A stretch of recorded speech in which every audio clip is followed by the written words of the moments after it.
So once again, if you're following along, I would use the PDF that's provided with the CAM or the Camworks installation as a reference. Go back to these are pretty straightforward, and some of the explanations aren't super clear.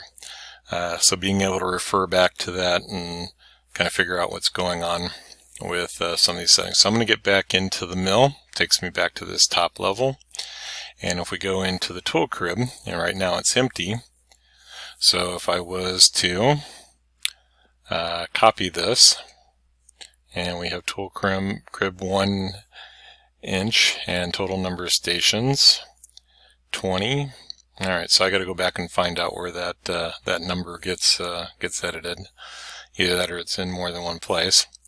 So we're just going to make a new tool crib.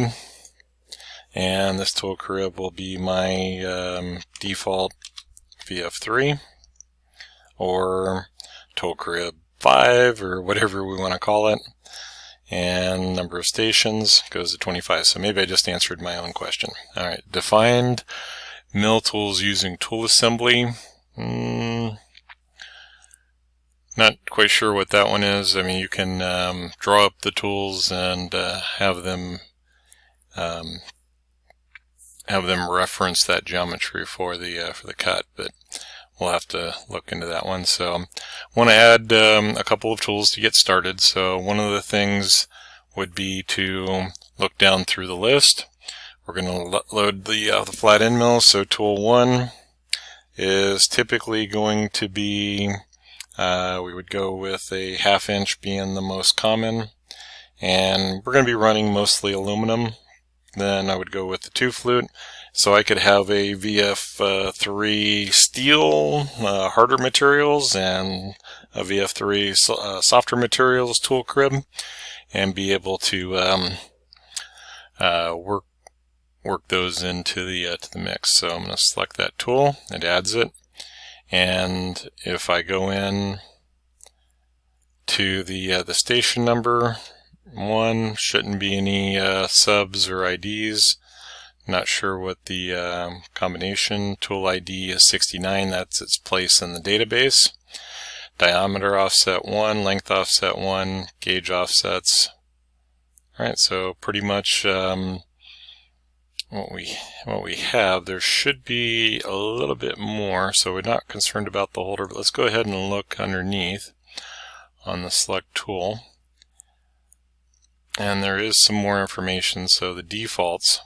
But since this is going back to the original, I don't really want to modify that one. And I'm not seeing it in here, so we're going to look for default RPM and a few other things as we go through this process. Alright, the other thing would be that I could, out of that database, create a new tool and modify its RPM and whatnot, but right now let's go ahead and work through. And that was a new tool crib, so no, I didn't want to do new. I want to add another tool. So flat end, let's go to a 3/8.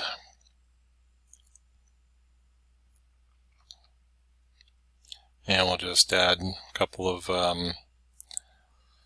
just in there, and tools.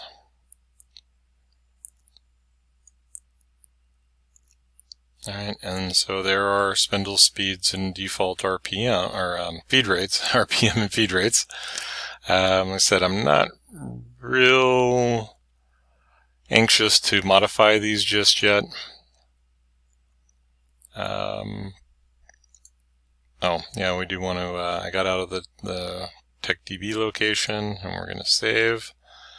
And so, make sure that one highlights. That will be station 2. I'll make sure to save it.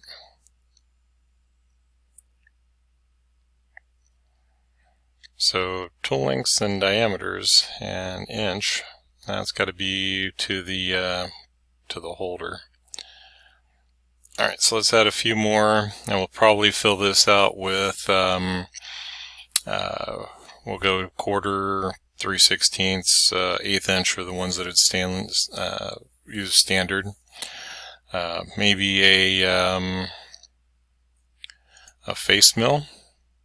So if I had either a fly cutter or some type of face mill, so let's go with a 3-inch. And if I select that, that will add it to the list. And then maybe that one, I'm going to add, let's see, what did I say, 3 more in there. So maybe that one becomes tool 6. And we save it. Oh. Alright, so face mill, 3-inch, 8 flute. Alright, so we'll have to maybe adjust that one or create a new tool.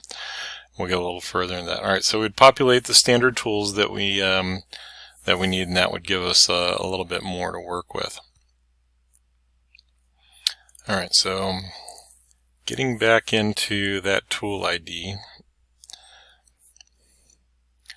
and we have selected the 3-inch face mill. If I copy that, then now we're into those settings, and this takes on under the face mills ID 7. And instead of face mill, maybe we'll go over and create that as a fly cut. And straight shank, diameter of 3 inches, body diameter, so a little bit larger. Typically the fly cutter's not going to be too much bigger, but we'll leave it. Shank diameter, as we're looking at these values, D2, either a 3/4 inch or a 1 inch. Shoulder diameter, D4, not seeing that one. So, and it's not letting me set it anyway. L1 overall length, 175 is probably pretty good. Flute length, I think it's going to be, well, it's going to be set on the manufacturer's setting for the fly cutter I'm thinking of. Says not to take more than a 60/1000th cut, so flute length of 1/8 of an inch should be okay. And for most of my, let's just make that a 1. And we'll go to fly cut. And then if I wanted to include different, the manufacturer's insert, something that would travel with the with this tool, with that information. Alright, so spindle speed was calculated on surface feet per minute. From experience, I'm going to run that at 1200 RPM. Feed per tooth, XY feed rate at 76, not quite. If we can do 1212 inches a minute, I'm going to call that pretty good. And that's going to leave a decent finish. May slow it down or speed it up. And then we'll have the flood cooling. So if I save that and then select, then tool ID number 7, and we save, and now I have that item added to our list. Alright, so we can add tools. We'll populate out this tool crib and probably end up with 7 or 8 tools in the mix.